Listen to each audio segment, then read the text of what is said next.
So, um, so be thinking about that. Before I go any further, though, one thing that I do want to say is that to anybody who is has not been part of the Inside Out program, but you hear anything in this conversation that is suggestive to you that you might want to be an Inside Out instructor, I cannot recommend the training. Lori mentioned that I was trained in 2009. I had at that point and since participated in dozens, if not hundreds of trainings on lots of different topics, right? As you all probably have. There's been no training experience that I've had in my life that was as powerful or as impactful or as well constructed and presented, thoughtful down to every minute of the time that we spent together than the Inside Out program. So even if I had not gone on to teach an Inside Out class, and I've taught many, it would have profoundly improved how I teach a workshop, how I teach the rest of my classes. And so I really want to say if there's one thing that you take from this conversation, I don't even want it to be that you could use dismantling mass incarceration in your classes. I want it to be that you might want to you want to sign up for an Inside Out training. The website Inside Out Prison Exchange has all of the list of the upcoming trainings, and it will rock your world. So the book. Um, in 2017, I wrote this book, Locking Up Our Own: Crime and Punishment in Black America. And once I wrote that book, I started going out around the country having conversations in colleges, in law schools, in bookstores, in community centers, in libraries, and I would give the book talk that authors give when they go out on the road to talk about their book. And almost always the first question that I got in any event, wherever it was the system you're describing sounds horrific. What can we do to change it? And I would, in my talk, bring more and more material to bear on that topic. It got to the point after a couple of years of being on the road giving talks, that was half my book talk. Half my book talk was actually about what we can do in response. No matter how much material I put on that topic, it was still almost always the first question that I would get. And so as an author, as draining as it is to be on the road doing book events, one thing that's incredibly useful is it lets you know where people are coming from, what people are thinking about. And so I told myself, I wish I had a book that I could give people that put together some of the best thinking and some of the best writing and some of the best analysis about what regular people, whether they are students or ordinary or folks in whatever line of work that they are, could do if they wanted in their community to do something in response to this trauma and this crisis of mass incarceration. And so I didn't have that book, but now I do. And the book is called Dismantling Mass Incarceration, A Handbook for Change. And I'm not going to say anything more about what's in the book because I think some of that's going to come out in the conversation with Ben and Rebecca and Dana. But we'll certainly have a chance if folks want to ask more. But what I will say, the one thing that I will say sort of generally about it is that the book is broken up into different chapters that focus on different aspects of the system, from police at the front end to collateral consequences or lifetime punishments or what we call aftermath at the back end. And then every piece of the system along the way, prosecutors, public defenders, courts, prisons, has its own chapter. And the crucial thing to be included is the contribution has to say something about what people can do in response. There's so much writing, including, again, my first book, so I'm not knocking it. There's so much writing that diagnoses and sketches out the scale of the problem that we're facing, but there just isn't enough about how people can respond. So I'm going to stop there. And I want to now invite Ben and Dana and Rebecca into the conversation. And we'll go in, just to keep things simple, we'll go alphabetical by first name. So Ben, Dana, and then Rebecca. And I'll just start by asking each of you all to just introduce yourself to the group and say what the course is. Where do you teach? And what is the course that you are teaching in which you use the book now? So hi, everybody. My name is Ben Miller. Currently I am an adjunct professor at the University of Utah. My regular day job is I work for basically the statewide appellate and post-conviction indigent defense office here. And about a year, last school year, so start of 2023, I combined with a full-time professor at the University of Utah, and we started a post-conviction clinic. And so that is the class. So one thing we wanted to do is, in addition to the coursework, we thought we could also help the students get perspective on something else beyond just the coursework. So we've tried to bring a book each semester into the classroom along with the casework for the clinic. And so for this semester, the book we picked was Dismantling Mass Incarceration. Great. Thank you so much. Dana? Hi, everyone. Hi, I'm Dana Baslon. I teach a class with Sandy Mason at Penn Law School, and it's a criminal justice reform class, and I absolutely love this book. I sort of come by my orientation toward this book through kind of my own kind of the way that I got here, which is that I was the policy director for Larry Krasner at the Philadelphia District Attorney's Office for almost 7 years. And I definitely read a lot of these things kind of before and when I was younger. And then when I moved over to the academic side this fall, I reread them when I got this book. And I thought they did such a beautiful job of sketching out for students very practical ways to think about the bigger problems in the system, and some real attempts at answers. I love Jill Leovi's piece in this book. If you guys buy it and assign it to your students, I particularly recommend that. I really love Rachel Barco's piece on can progressive prosecutors, I think it's can progressive prosecutors fix mass incarceration. I just think there's a lot of sort of the knotty problems of doing that are contained in that essay. So those are two that I think of, but they're actually really beautiful works on, prosecutors, defenders, judges, post-trial systems. So I couldn't recommend it more highly as kind of a way to help your students dive into these very knotty and fraught, but really important topics. Great. Thank you, Dana. And I'll come back to you as well with a second round of question, but I want to go, lest everybody on the call think that this is a book for law schools only. It's not that, it's not even principally that. And so I want to bring Rebecca into the conversation to talk about where you teach and what is the class where you use the book. Thank you. Thank you very much. And thank you to everybody for being here.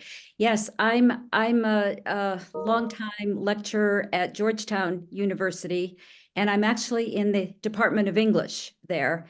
And I use this book in a pretty much basically freshman seminar that I title Truth is Our Cause, Writing as Allies and Advocates. I too, I so agree with what Dana's saying. I'm just bursting at the seams to share with you just amazing things about this book.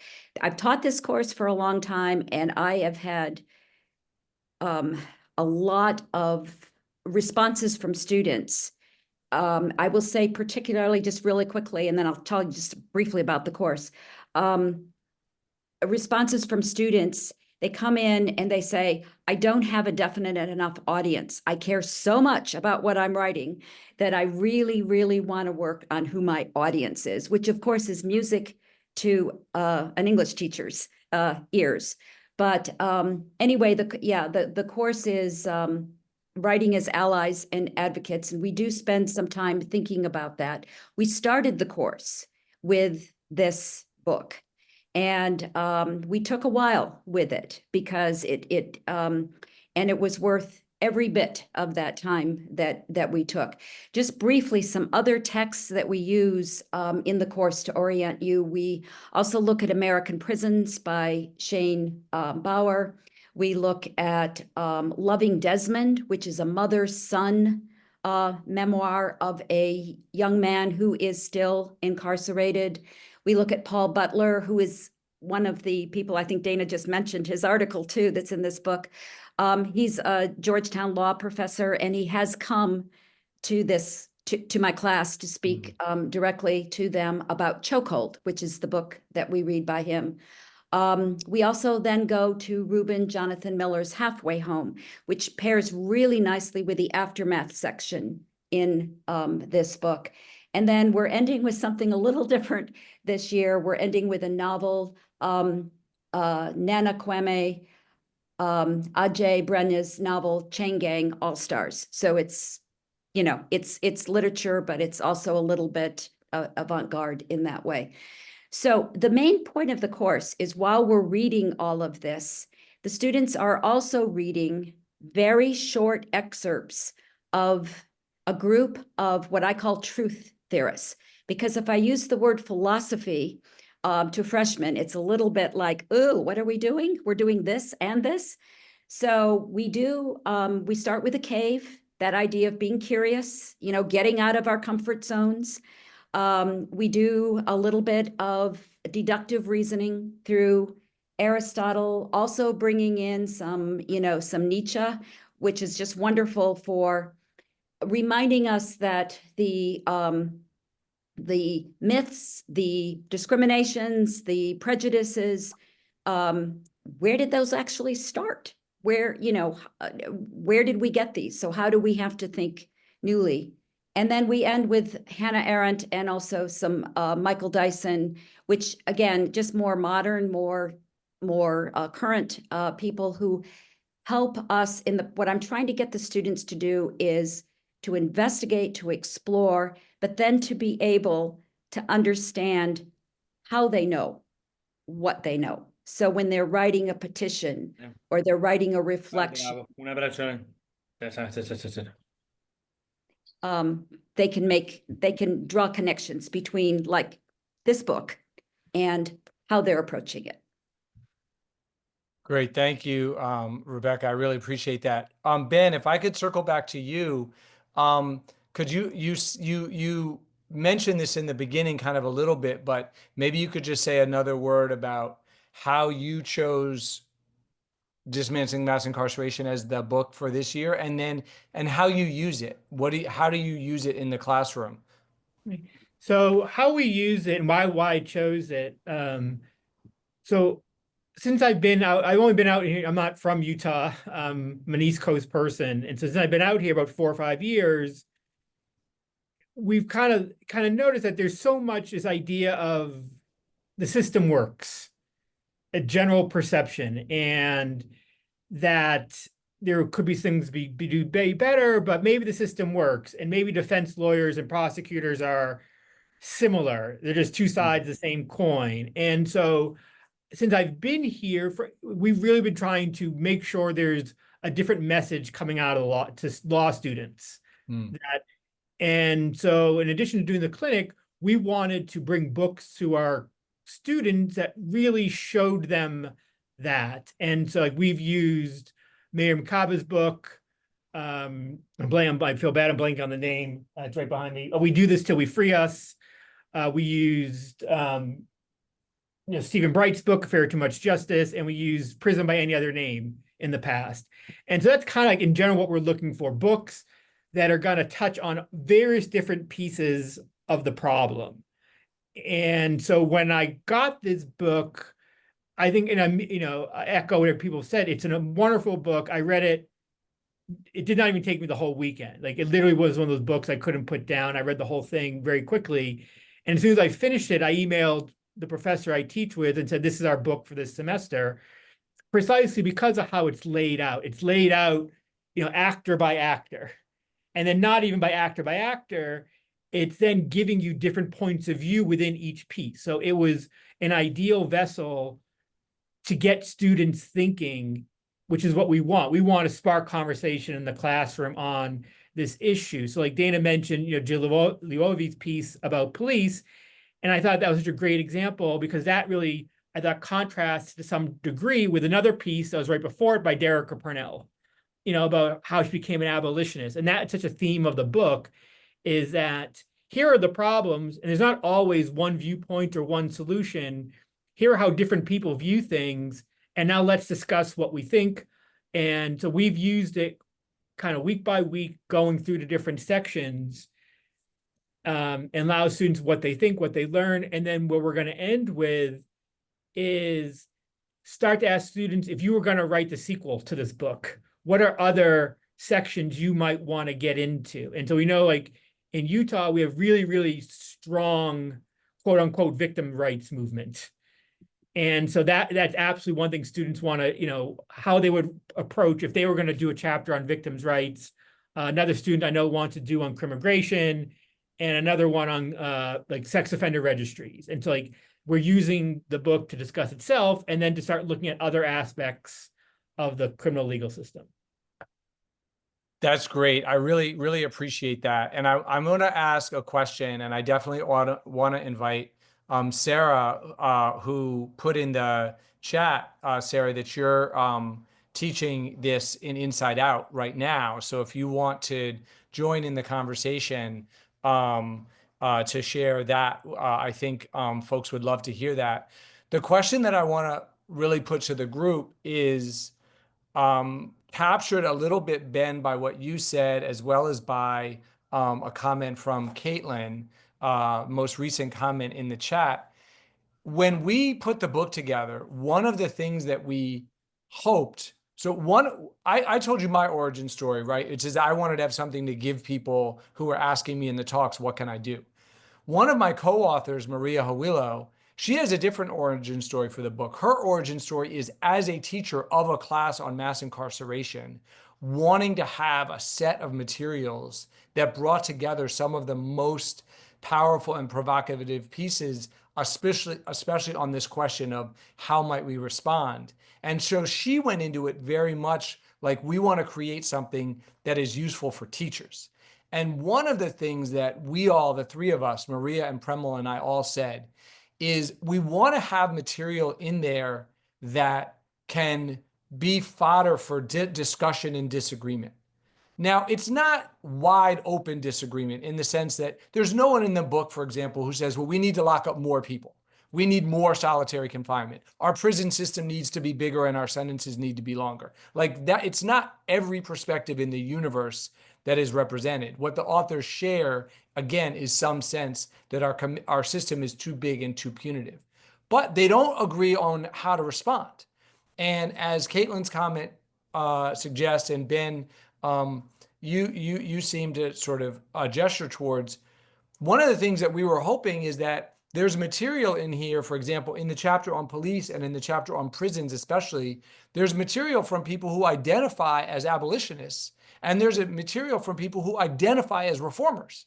And again, both believe that they are working towards a goal of less people in prison and a system that's more just, but they don't agree necessarily, or there's at least tension about the means. And one of the things that I was hoping could be interesting for teachers is to try to kind of tease out, well, do these authors agree? Like, do they, how much do they disagree? And so I guess I'm curious to ask for the group, have you found that this book allows you to teach different perspectives and therefore create room for sort of disagreement and dialogue in the classroom?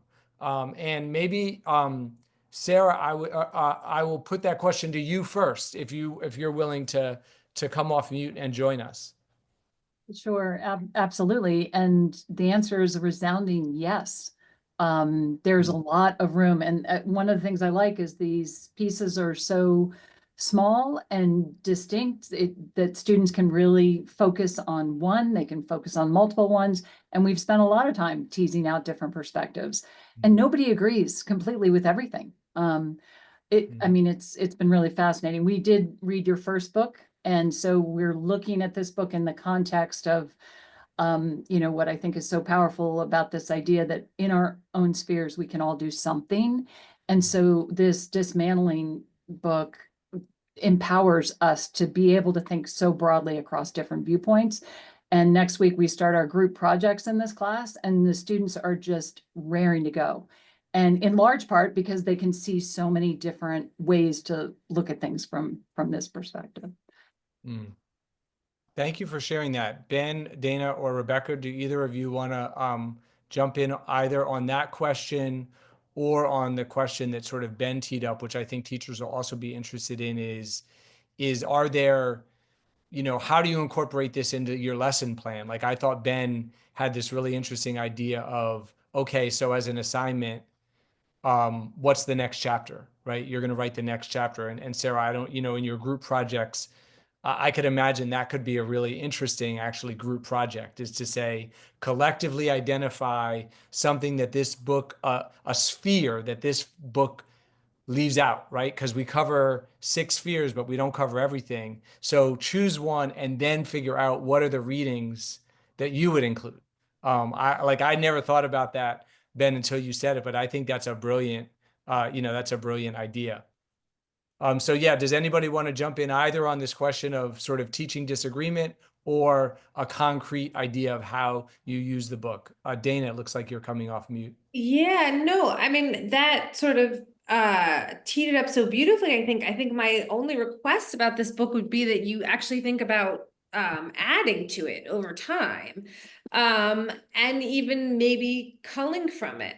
I mean, there's nothing I would cull, I guess is the bottom line, but so maybe you should just add to it. But I do feel like the scholarship is moving, and even in the time since some of these pieces were written, I wonder how the authors would respond to their own work now, if that makes sense. Which also makes it has a almost like quasi-historical kind of sense about it, just in the kind of very recent past. But I really like that. And yeah, I think it's a really brilliant idea to ask students, you know, to like think about how they would write an essay that would fit in this book, right? Either on some aspect of the process or some point that they feel like isn't being made about one of these actors. We actually, in my class, we have our students go to court at least once and sometimes twice, and then we're having 4 of our sessions where we're bringing in people who do the work from the courts, police officers, prosecutors, and then also kind of pairing them with faculty members also to sort of have those different, we're calling it like a colloquium. But it's nice to have this book as kind of a backup, you know, on weeks when we're sort of thinking about overall messaging that we want the students to take away. We can kind of go to this book and be like, oh yeah, I remember we told you to buy this book. Also read these 3 articles in addition to going to court or watching this episode of a documentary or whatever else it happens to be. So I love how it can sort of, you can use it as a textbook in your class throughout the semester. Thank you. I'm gonna, yes, Rebecca, please, I want you to jump in. I just want to let everybody know that we're going to open it up after this for questions and comments from everyone who's assembled. So if you want to pose a question in the chat, using the chat function, if that's your preference, especially I know 1 or 2 people are in a situation where it's hard for them to get on video, feel free to do that. Or if you want to, raise your hand and join in the conversation, you can do it that way as well. But Rebecca, yes, please. Yeah, just a couple things to add on to, you know, your couple of questions there, and Ben and Dana's and Sarah's good points too. I was looking, quite honestly, I was looking for a text to replace a text that I really do appreciate, but it has not been updated.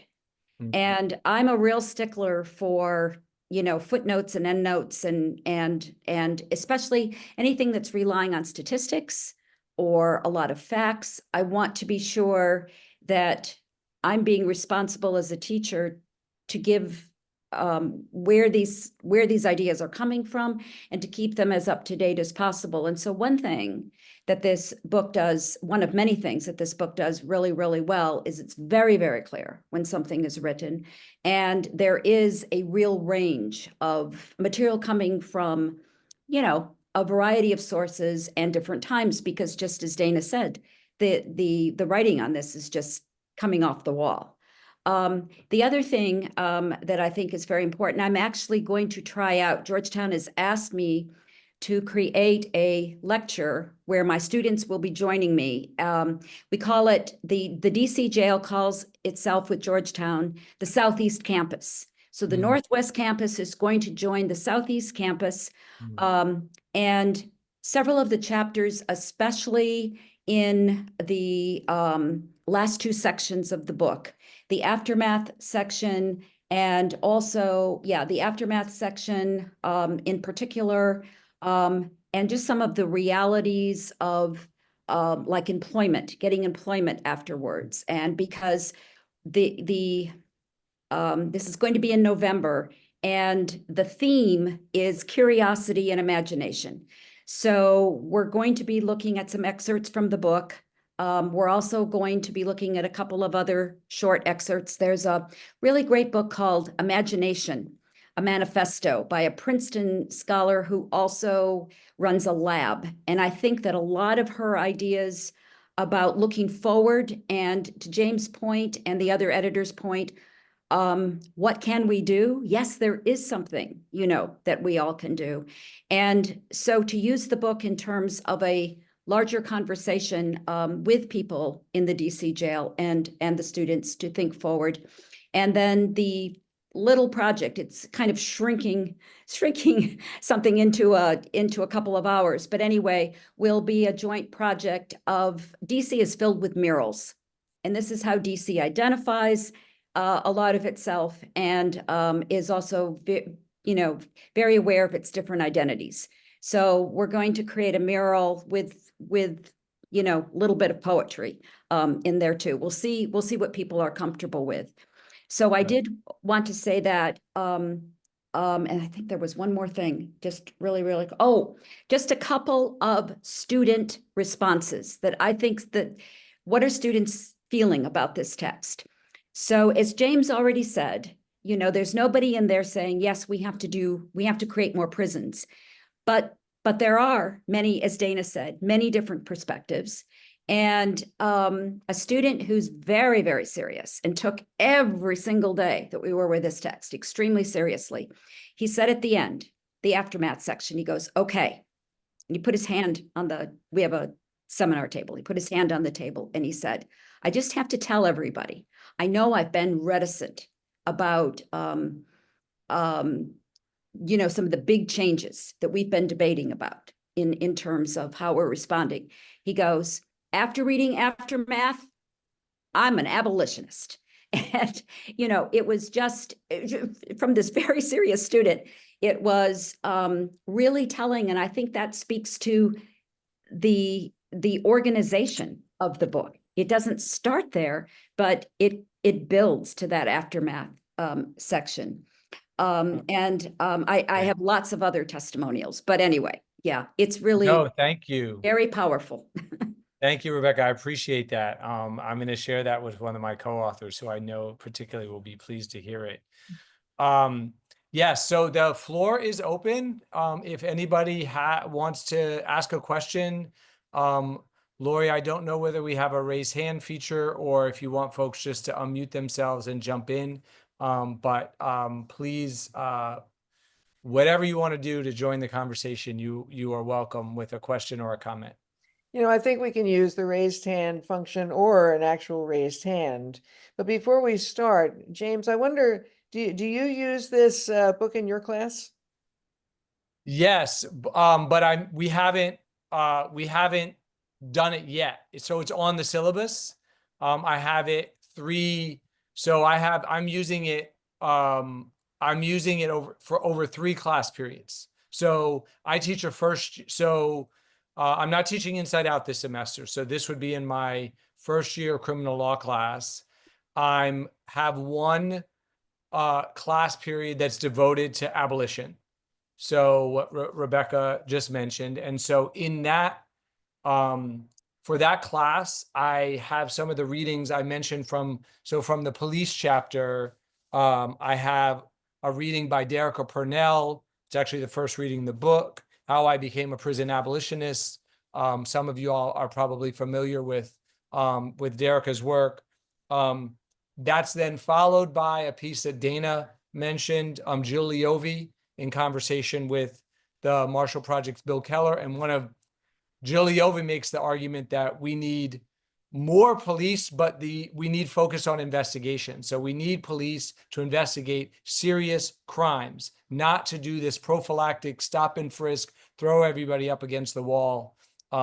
So there's that. And then on the prisons, we have Angela Davis. So this goes to the point about these cross time. So most of the pieces we have are relatively recent, but we do have some classics like Angela Davis's Are Prisons Obsolete? The first chapter from that book is here. And I pair that with an article called Can Prison Abolition Ever Be Pragmatic? By Nathan Robinson, that kind of challenges the idea of abolition. So I use it on abolition, and then later in the semester, I have a week on prosecutors and a week on public defenders, which again, in the law school context, since so many of our graduates are going to go on to be, if they're criminal lawyers, they're going to be prosecutors or public defenders. It makes sense to have a week that's devoted to both of those topics. And my discussion questions are are often very simple. Like my first discussion question will be, and I'll tell them in advance. So when you come, I want everybody to start by picking a sentence or a paragraph that especially landed or resonated from one of the readings. And then we just go around in a circle, and that's how we start. People read a paragraph or a sentence or a paragraph. So one of the things that I learned in the Inside Out training is there's like kind of fancy things you can do in the classroom, but there's also some very basic things that you can do with no technology, sitting in circle, that are so powerful for a point of discussion. So yeah, that's how I use it. Thank you. All Does right. anybody- What kinds Yeah, of yeah. questions do we have or reflections?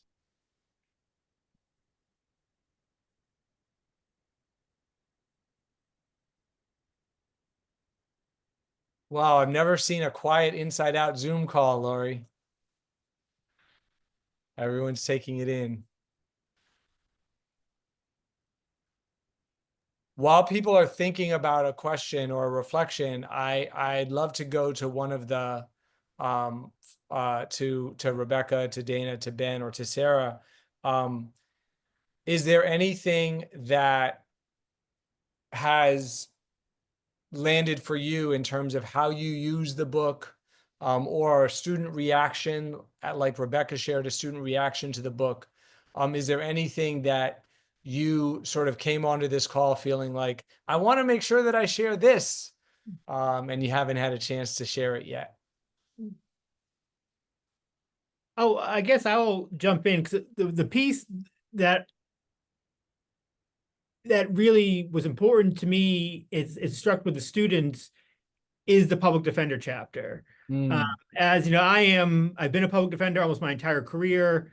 It's who I am. It's what I love to do.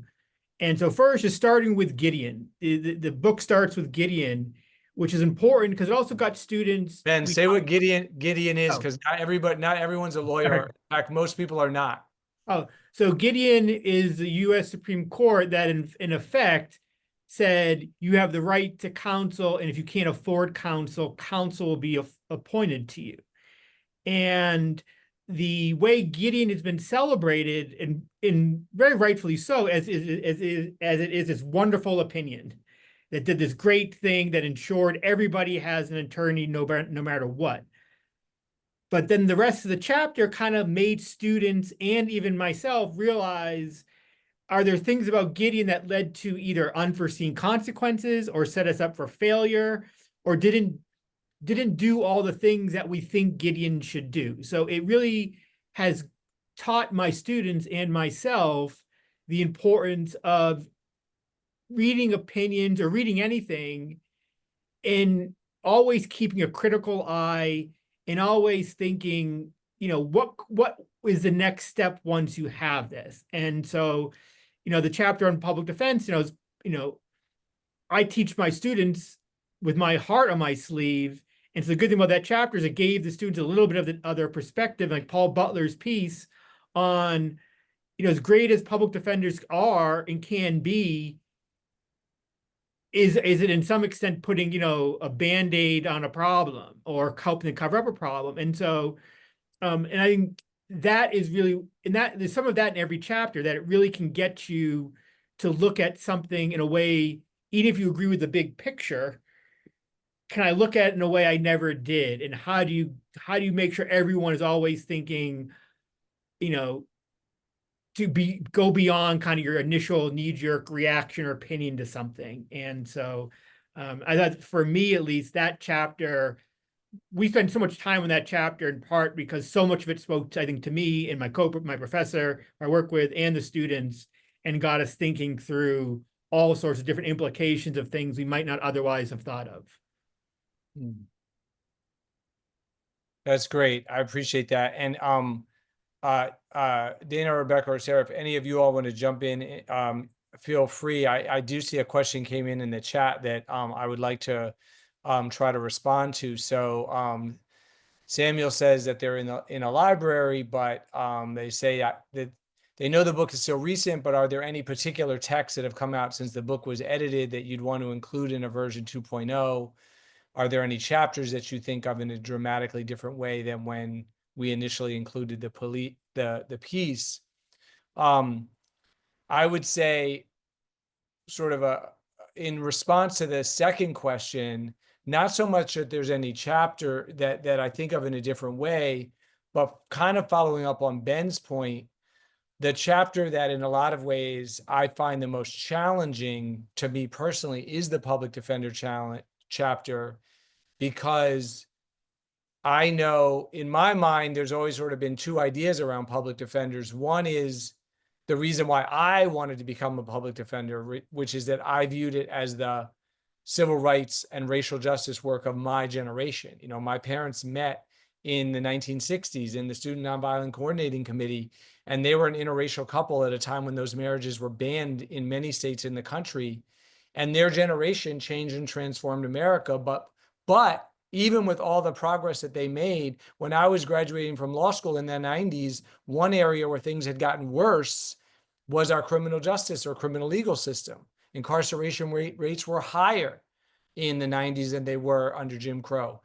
Black men had a greater chance of going to prison in the 90s than they did under Jim Crow. And so I viewed my own choice to become a public defender as a logical extension of my parents' civil rights work.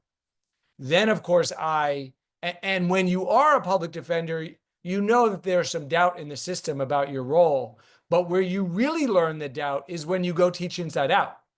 Because when you're in the Inside Out classroom and half of your students are incarcerated, you very quickly learn that there are a lot of people, including most of your incarcerated students, who do not think of public defenders as the heroes of the story. Public pretender is the thing you hear, about 7 minutes after entering. In fact, when we do the debrief in week 2, those who teach Inside Out will know what I'm talking about. When we do the separate classes in week 2, where I go back, one of the things that some of the inside students will admit to me on the second week is, well, their biases and preconceptions of the outside students, of course, get discussed. But one or two of the brave ones will also say, also, I'm just getting to know you, but it seems like you are different than a lot of the public pretenders that are part of the reason why I'm here.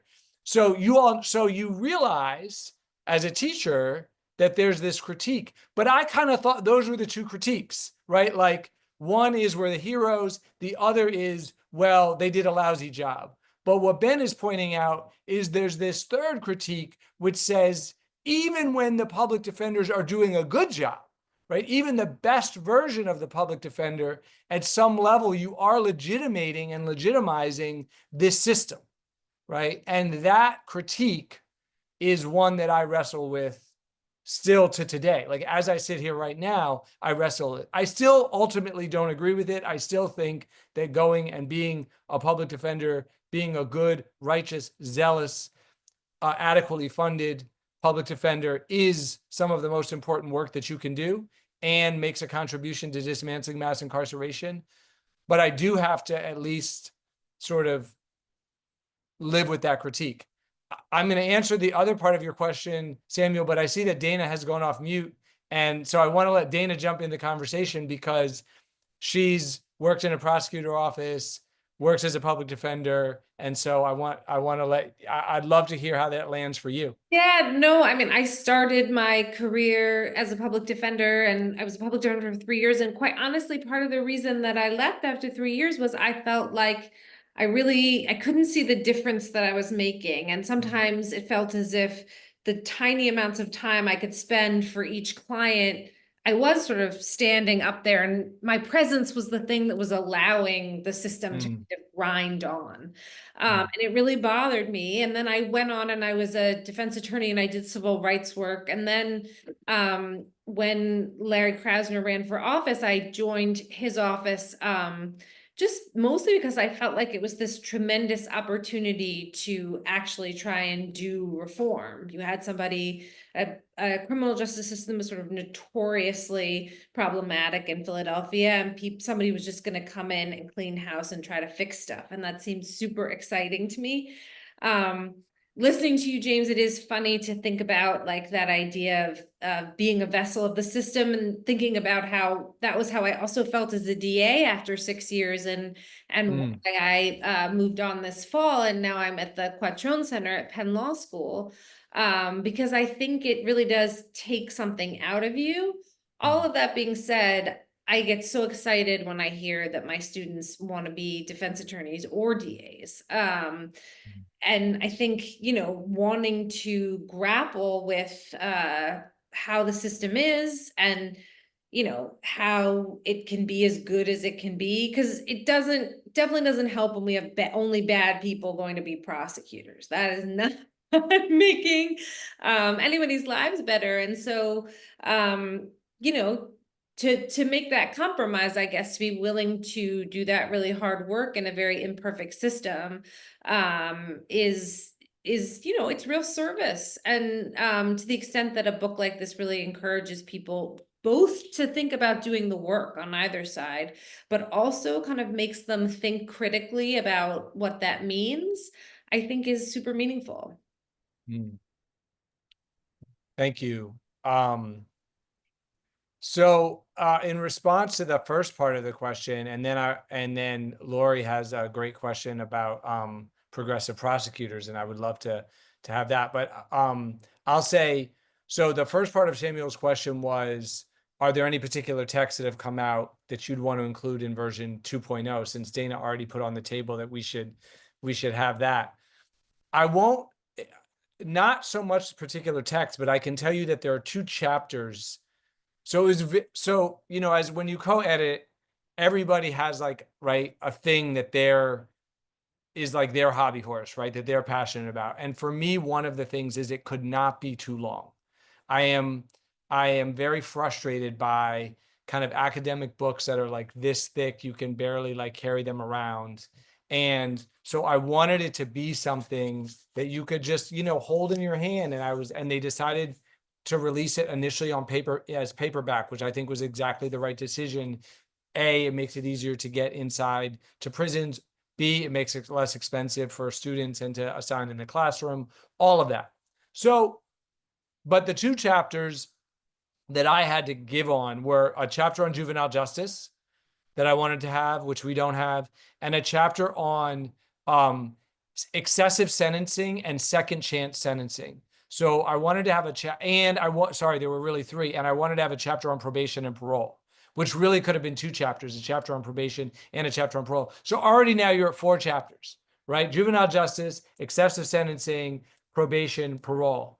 But so there are definitely topics that are not covered, which I think, again, to that initial idea that Ben had, which was thought was, so great, this idea of having your students write the chapter that's not there.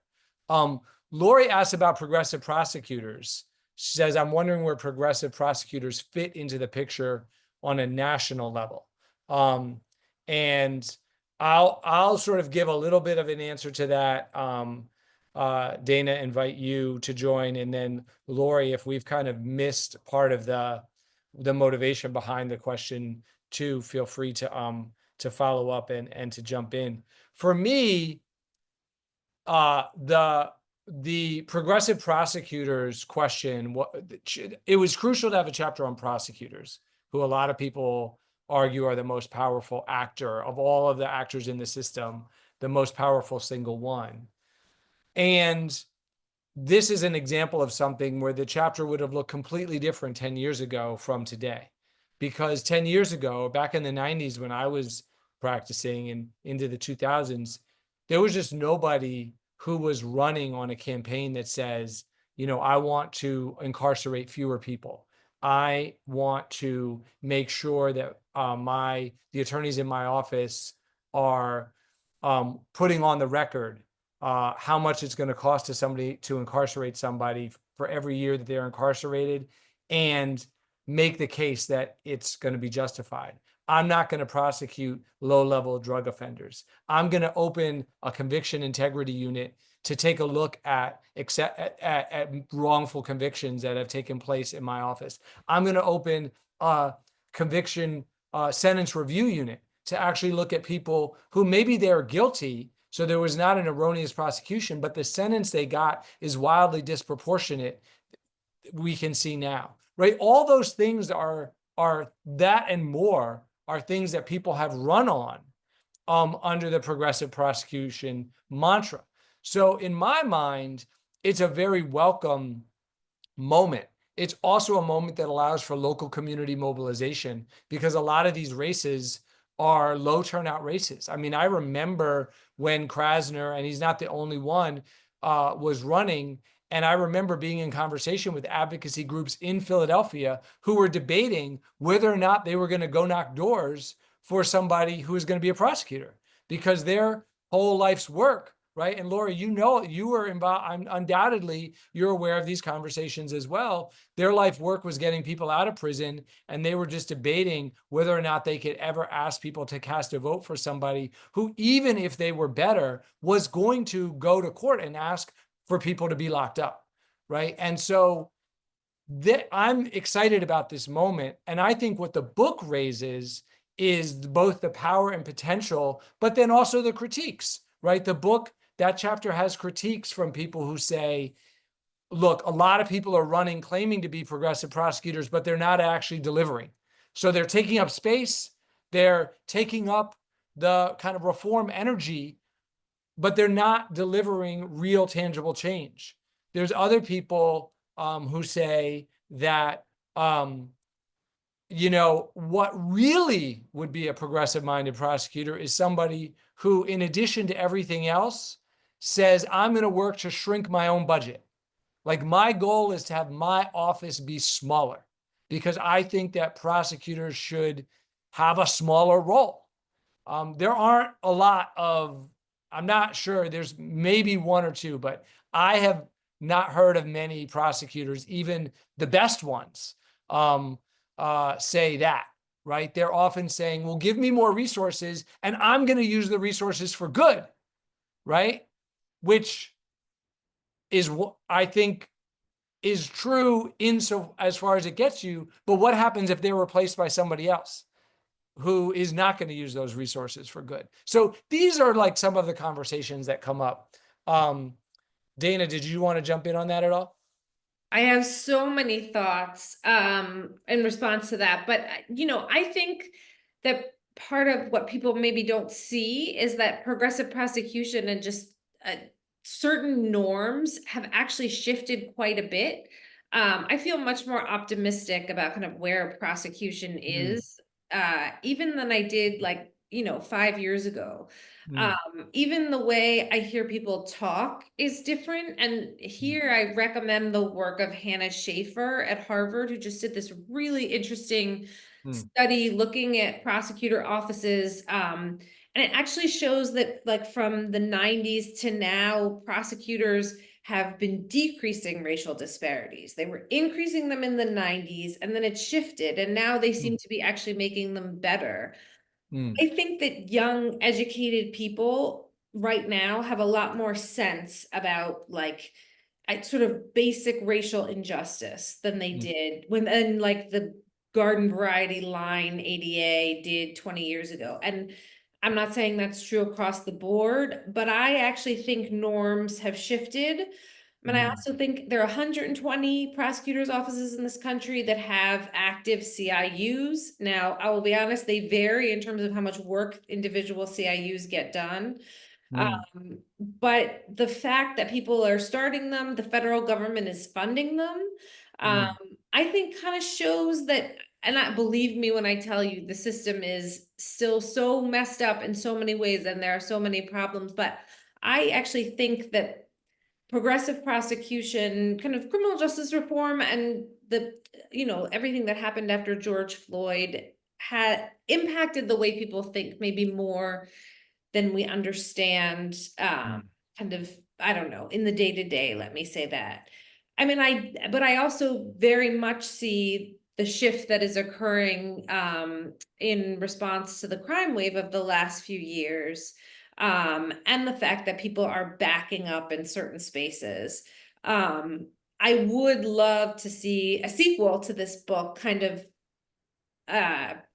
of do battle with some of that and kind of explore the way in which we're kind of rethinking policing in this moment of what is sometimes backlash. So, I think it's super complicated. I also think it is really troubling to have a system where so much of whether or not reform goes forward is like one or two actors that have just tremendous amounts of powers in the moment. And that is like, maybe the president judge is somebody like, you probably don't know who your president judge is, but that person has crazy, whatever the supervising judge is, for example, and the prosecutor who isn't elected. I hear you, James, about budgets, but man, did we always need more money to do more stuff, right? And it was all stuff you would have wanted us to do. So constantly, right? Adding to the conviction integrity unit, needing more lawyers for the special investigations unit, trying to kind of do a better jobs with the really serious crime. So adding there too. So anyway, I kind of see all of those things. And also, and this is something I think people maybe don't realize, is just that a starting prosecutor in Philadelphia makes only $5,000 more than a starting police officer. Right? And they have law degrees, and the cops have high school diplomas usually. So I think, we just need to make sure we're valuing the prosecutors, but also the public defenders, and kind of lifting that work up. And making people, and particularly people coming out of law school, understand how important the work is and how rewarding it can be. Is there equity between prosecutors and public defenders in Philadelphia? That's a really good question. So there is not, and that is because Larry Krasner has been super effective at getting his people raises with city council. He's just really, really lobbied, and of course, he supports it on paper, but when it comes down to it, he felt really strongly that our starting salary for our first class attorneys had to be 70 or more, and the defenders did not make that, right? So, he believes in it, but at the same time, he hasn't insisted upon it in order to get the office more funding. So I don't know. Isn't that a problem? Yes, I would say that would be hypocrisy, for sure, for sure. But I think, it's very easy to get very focused on the one thing you control and kind of want to make better. Yeah. Yeah. Could I just add one thing about the book, just listening to this conversation?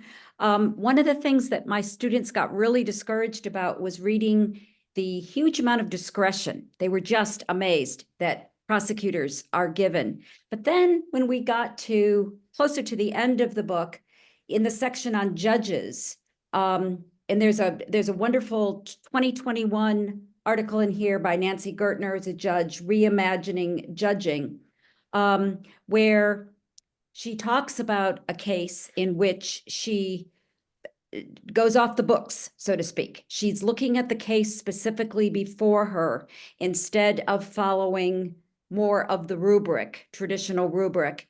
And this is also situated in light of we can vote, right? And we're talking about that, right? That students, for many of these students, it's their first time voting. So paying attention to who we are electing to the bench.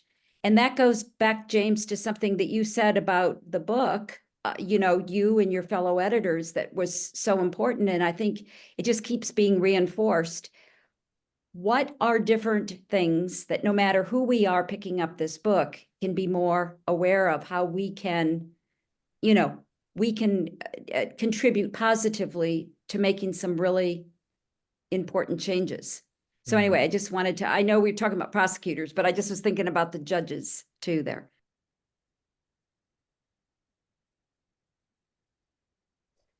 Any other questions? Oh, Lori, I see you're coming off mute. Well, you're very observant. Maybe we probably need to move towards wrapping up, but James, I'd like to ask you one final question. You've been at social justice oriented things for a long time. And I guess I would just love to hear some of your thoughts about what keeps you hopeful, because you are a very hopeful guy. That's at least my experience of you. I'm sure that you probably wrestle with a lot, but can you speak to that? Yeah, absolutely. I think, before I do that, I just want to again thank Ben and Dana and Rebecca for taking the time to join this conversation and make sure that you all can have a last sentence or two that if you want to share on the way out.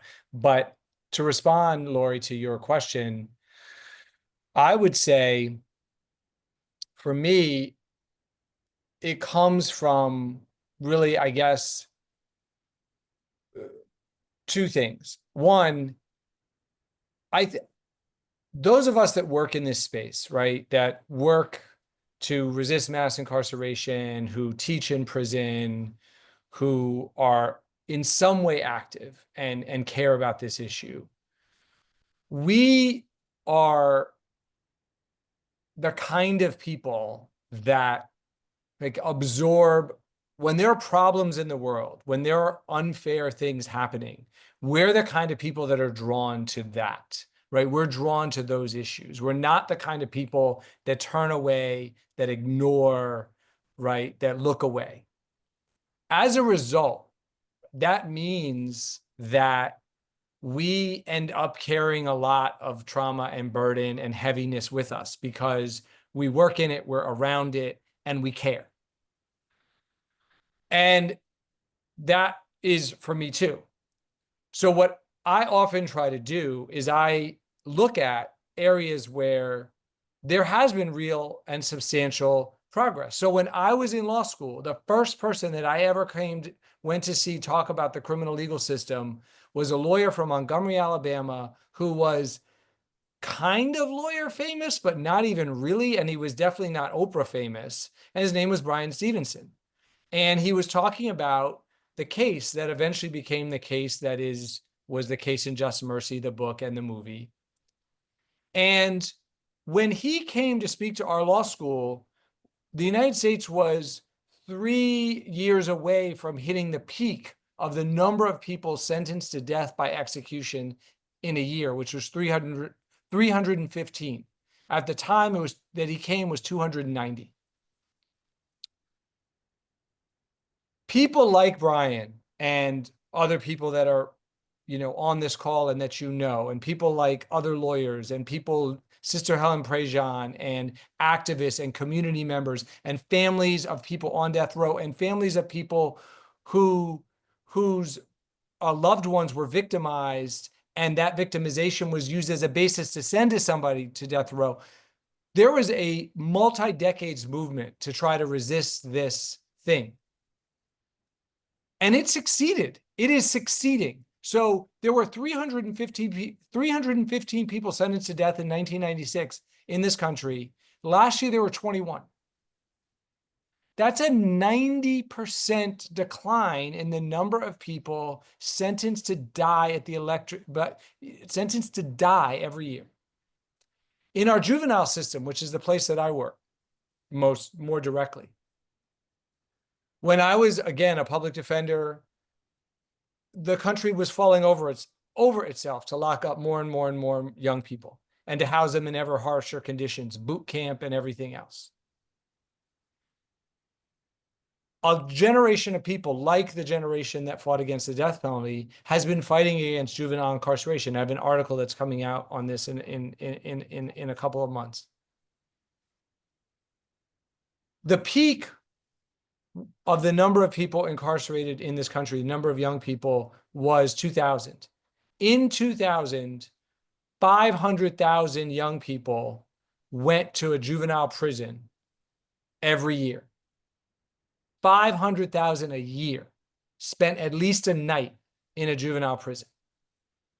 Last year, it was 100,000, a 400,000 decline. And that means if you take those 400,000 people and you sketch that across 20 years, there are 2.9 million children who, because of those efforts, would have been incarcerated if we kept incarcerating at the 2000 rate, who are not incarcerated because of the changes in juvenile incarceration rate over a 20-year period.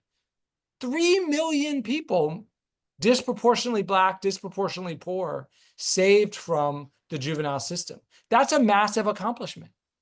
And so what I try to do is I try to look to examples like that, right? And then the last thing, I started talking about my parents, but I also think of my parents and their generation and what they faced, right? And I think about how, one of the things my dad was always telling us was what he did not like about the history of the civil rights movement, the way that it was told, especially in film. He would always say, I don't like the way they made it seem like everybody was in the movement. I don't like the way they made it seem like everyone was marching, the way it was like it was the popular thing to do, to be opposed to Jim Crow. And he said it wasn't, right? He pointed out that Martin Luther King was unpopular when he was killed. He had a 2/3 unfavorable rating. Gallup did a poll 3 months before King died. He was unpopular. The March on Washington, my dad would point out, was unpopular when it happened. They did a poll, Roper, a national polling organization now gone out of business. They asked this question 2 months before the March on Washington. Do you think the planned march in Washington, D.C. will help or hurt the cause of the Negro? 60% of respondents said they thought it would hurt. So the March on Washington was unpopular. King is unpopular. And today, the only thing that my kid gets taught about in school is I Have a Dream, King at the March on Washington. So what's going on there? What's happening? Right? My dad's point that he always made was that he didn't want credit for being there first. He's like, I'm not telling you that this was unpopular so that I get props for having been there. He's like, I'm telling you this because the way that they teach your generation about the civil rights movement is demoralizing, because right, your generation, you organize call a meeting, and there's 10 people at the meeting and 6 of them helped to plan it. And you're like, well, what's wrong with us? Our issue? What's wrong with our cause? There were millions and millions of people in the civil rights movement and we can only get 10. And so my dad's point was, it's only after the fact, only after you have ignored people and you fought for change, that those same people will then turn around, right, and say, oh, yeah, I knew that was going to happen. I knew that change was going to come, and it was inevitable. By the way, there were 250,000 people at the March on Washington, which is a huge number. 10 years later, 10 million people would say they were there.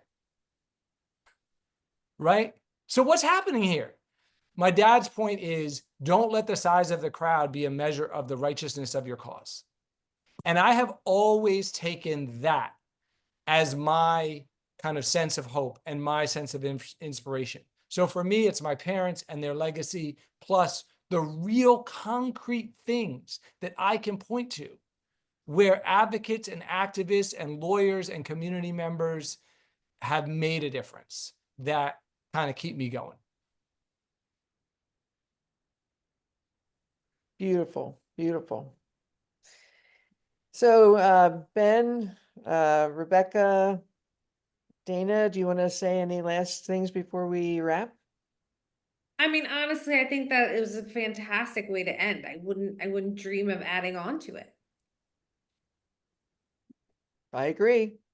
All right. Thank All you, right. everybody. Thank you. Thank you all. And James, thank you so much. That really was deeply inspirational.